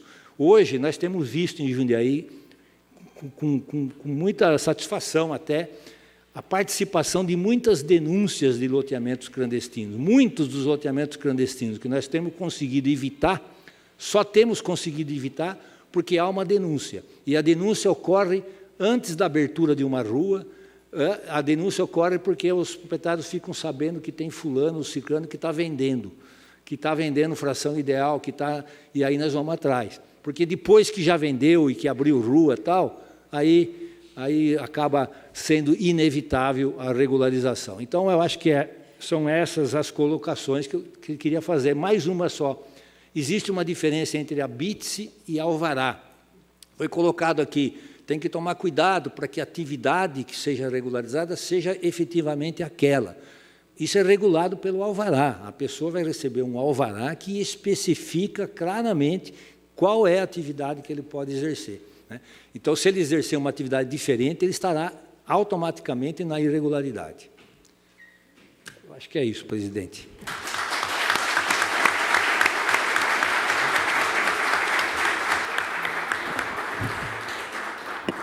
Obrigado, Sinésio. Aqui, caminhando aqui para o nosso encerramento, eu queria agradecer a presença das associações, as entidades, os conselhos, os comerciantes, os agricultores que estão aqui, aos gestores e diretores aqui da Prefeitura Municipal de Jundiaí. Queria agradecer aos vereadores Gustavo e o Adriano pela presença e pelo apoio que têm dado a esses projetos que vêm da agricultura e do turismo. Agradecer aos funcionários aqui, em nome do Gabriel, a Tarsis, o Renê, a Érica, o Samuel, a Sueli, a Neide, Roberto e Gustavo, que estão fazendo a transmissão ao vivo aqui para a gente, para que toda a cidade de Jundiaí e da nossa região possa acompanhar os trabalhos e dizer que é uma felicidade muito grande quando a população procura a Câmara Municipal de Jundiaí para fazer debates que façam a diferença na vida das pessoas. E eu acho que essa é a Jundiaí que nós queremos, que as pessoas ajudem a construir e tornar uma cidade cada vez melhor para todos. Então, não tendo mais falas, declaro aqui encerrado esta audiência pública. Obrigado. Boa noite.